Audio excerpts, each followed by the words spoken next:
Ukraine की जंग अब सिर्फ रूस के साथ नहीं है, बल्कि कूटनीतिक मोर्चे पर अमेरिका से भी रिश्तों में तनाव गहराता जा रहा है। एक नई रिपोर्ट में बड़ा खुलासा हुआ है। अमेरिकी राष्ट्रपति डोनाल्ड ट्रंप ने एक अहम बैठक के दौरान यूक्रेनी राष्ट्रपति व्लादिमीर जेलेंस्की पर रूस की शर्तें मानने का दबाव डाला। बैठक का माहौल इतना गर्म हो गया कि बहस चिल्लाने तक पहुंच गई। ट्रंप ने यहां तक कह दिया, अगर पुतिन चाहे तो तुम्हें मिटा देंगे। तो क्या अमेरिका अब यूक्रेन के साथ नहीं खड़ा रहेगा? क्या वाकई ट्रंप पुतिन की भाषा बोल रहे हैं? नमस्कार, मैं खुशी चौधरी और चलिए जानते हैं पूरी कहानी को। ब्रिटिश अखबार फाइनेंशियल टाइम्स की रिपोर्ट के मुताबिक हाल ही में व्हाइट हाउस में हुई एक बंद दरवाजों वाली बैठक में ट्रंप और जेलेंस्की आमने सामने आ गए। बैठक के दौरान ट्रंप ने यूक्रेनी सैन्य मानचित्र खारिज कर दिए। उन्होंने सीधा कहा कि डोनबास क्षेत्र रूस को दे देना चाहिए। ट्रंप ने दावा किया कि यह कोई असली युद्ध नहीं है, बस एक विशेष सैन्य अभियान है। उन्होंने जेलेंस्की को चेतावनी दी, पुतिन अगर चाहे तो तुम्हें पूरी तरह खत्म कर देंगे। वहीं जेलेंस्की और उनकी टीम ने जब युद्ध की वर्तमान स्थिति और अपने जवाबी प्लान समझाने की कोशिश की तो ट्रंप ने उनकी बातों को पूरी तरह नजरअंदाज कर दिया। ट्रंप ने यूक्रेनी नक्शे टेबल से उठाकर फेंक दिए, बोले मैं इन लाल रेखाओं से तंग आ चुका हूं। जिसके बाद जेलेंस्की ने दो टूक कहा, हम अपनी आजादी के लिए आखिरी सांस तक लड़ेंगे। लेकिन ट्रंप ने इसके जवाब में टॉमहॉक मिसाइल सप्लाई रोकने और सैन्य मदद सीमित करने की बात कह दी। बता दें, इस बैठक ने ट्रंप प्रशासन के भीतर भी गहरे मतभेद उजागर कर दिए हैं। उपराष्ट्रपति जेडी वेंस ने जेलेंस्की पर आभार न जताने का आरोप लगाया है।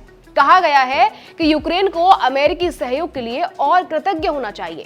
यूरोपीय अधिकारियों ने एफटी को बताया कि ट्रंप ने पूरी बैठक में पुतिन की भाषा दोहराई और बार बार यूक्रेनी पक्ष को शांत रहने को कहा। रूस का नया युद्ध विराम प्रस्ताव और यूक्रेन की प्रतिक्रिया इस तनाव का एक कारण है। रूस का नया युद्ध विराम प्रस्ताव, जिसे हाल ही में पुतिन ने ट्रंप को सौंपा। इस प्रस्ताव के तहत यूक्रेन को डोनबास क्षेत्र रूस को देना होगा, जबकि खेरसोन और जापारोजिजिया के कुछ हिस्से यूक्रेन के पास रहेंगे। यूक्रेन ने इस प्रस्ताव को सिरे से खारिज कर दिया और कहा, हमारी सीमाएं और संप्रभुता बिकाऊ नहीं है। यूरोप की चिंता, बदलती भू राजनीति। फाइनेंशियल टाइम्स की रिपोर्ट बताती है कि यूरोपीय नेता बेहद चिंतित हैं। उन्हें डर है कि अगर ट्रंप का रुख यही रहा तो अमेरिका की यूक्रेन नीति पूरी तरह पलट सकती है। इससे न सिर्फ यूक्रेन का मनोबल टूटेगा, बल्कि यूरोपीय संघ की सैन्य एकता भी कमजोर हो सकती है।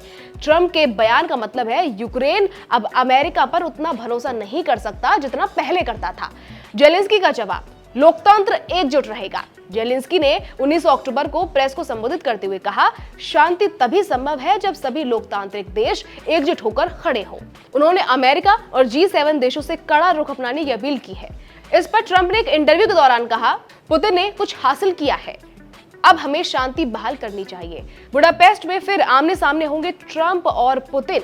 रिपोर्ट्स की माने तो अगले 2 हफ्तों में बुडापेस्ट में ट्रंप और पुतिन की मुलाकात होने वाली है। इससे पहले अगस्त में अलास्का में दोनों की मुलाकात बेनतीजा रही। अब देखना होगा कि क्या ये अगली बैठक यूक्रेन युद्ध के भविष्य की दिशा तय करेगी या तनाव को और बढ़ाएगी। यूक्रेन के लिए जंग अब सिर्फ मोर्चे पर नहीं, डिप्लोमेटिक टेबल पर भी लड़ी जा रही है। जहां एक और पुतिन जमीन हासिल करना चाहते हैं, वहीं ट्रंप अब यूक्रेन पर दबाव बना रहे हैं कि वो समर्पण की ओर बढ़े।